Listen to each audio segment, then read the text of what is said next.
lights are kind of killing my buzz.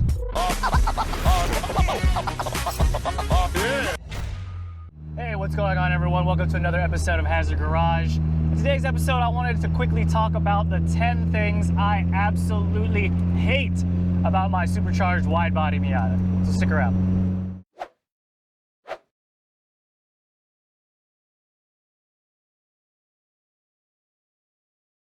Alright, so one of the things I hate about this car is its past. I mean, this Miata, she got baggage, man. This car came from a tow yard because it was abandoned by someone who didn't want to pay it off. It had crash damage on it. I swear to God, I found some strawberry condoms in the seat. I think this thing was a biohazard the day I got it, you know, and it's had a troubled past. It's had a bit of a troubled past, and because of that, I have no idea what happened to it. I don't know how it was maintained. I don't know if it was good, if it was bad. What else happened to this car? I got no idea. And as a result, when I first got this car, I had to repair a bunch of stuff. I found a bunch of ghetto things that were done to it. Yeah, I mean, it definitely was rough. All right, this thing is old.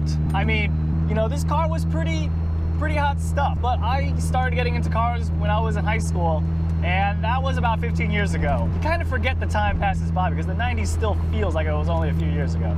Anyway, the 30-year-old age of this car really starts to show. I mean, yeah, things like bushings start to wear out, parts start having to be replaced, but also it's kind of a time capsule in its own right. You start to see the fit and finish of a cheap Japanese sports car 30 years ago and how it was built, you know, how things were designed. And, you know, it's not the greatest. We've definitely come a long way. And since I've been spoiled in the cars that I've had since then, this one's a little bit rough. So I'm kind of glad I don't have to drive it every day. As of recording this video, this car is just above 207,000 miles. It's definitely up there in mileage. I am pretty sure this car, especially now that I track race it, this car is going to want to die very, very, very soon. I already have low compression in cylinder 4. Not quite enough to scrap the motor, but also it's not the best. And it sucks to say that, yeah, you know, the motor in the car right now, its days are numbered. Okay, because I have literally touched almost every single bolt in this car. Everything rubs, everything makes noises, everything creaks, everything rattles. I don't know, you know, I ruined this car. I put suspension in it. It's rough. Yeah, so it makes a lot of noise. On the racetrack, sometimes I might rub. You know, I think I fixed it now, but yeah, you know, putting the wide body on, I rub tires and things hit each other and all kinds of noises. Yeah, it's super fun. Now, did I also mention how incredibly uncomfortable this car is? I am so glad that I don't have to drive this every day. These seats are also incredibly uncomfortable, and it makes it really difficult to get in and out of the car. You got no airbag, steering wheel. These seat belts are a pain to put on every single time. I mean, it takes me at least 5 minutes to get all the belts in. Since I got no top, again, road noise and everything, but I'm also susceptible to weather. So yeah, when it's cold, and when it's hot, it's hot. So glad I don't have to drive this thing every day. I don't know how people do this. Let's talk about the weather some more. This is not an all-season car. I got no top, so that basically means I can't drive this thing in the winter when it's too cold. Can't drive it in the rain. The tires are also no bueno for the rain, so that's also another thing. Also, the car's too low. I'd probably suck up all the water. Yeah, I can only drive this thing like maybe 2 months out of the year. Luckily, I live in California, but yeah, I'm susceptible to weather.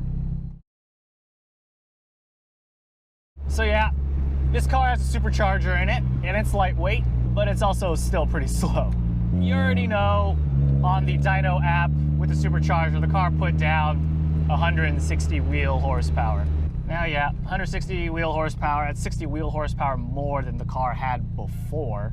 Yeah, I could notice on the track, it's a lot quicker, it feels really good, but still only 160 wheel horsepower, you know what I mean? So despite all of that work, all of that effort, all that trouble I had to go through installing this, it's still pretty slow. Go figure. All right, so I like to think I did a pretty good job on this car, and I still think I did. But there are a ton of gremlins on this car that I just can't figure out, or I just can't be bothered to figure out. And yeah, I'm just gonna have to live with that. Oh man, I am probably never gonna financially recover from this. So yeah, I've never just bought a play car before, dumped about 10 G's into it, and you know, feel right. You know, I don't make a lot of money by any means. I dumped a lot of savings into this because I want to, obviously, but it's kind of hurtful to put 10 times the value of a car worth of parts onto the car. It's a hard pill to swallow. All right, so a lot of these problems so far are mostly me problems, but this one should affect you as well. And that's the price of NA Miatas on the market today.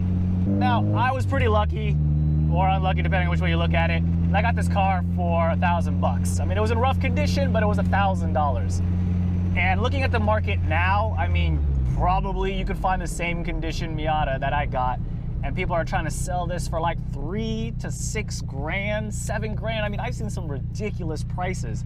It's bonkers, man. Like, who the heck is paying those prices? Everyone gets laughed at, yet they are selling consistently.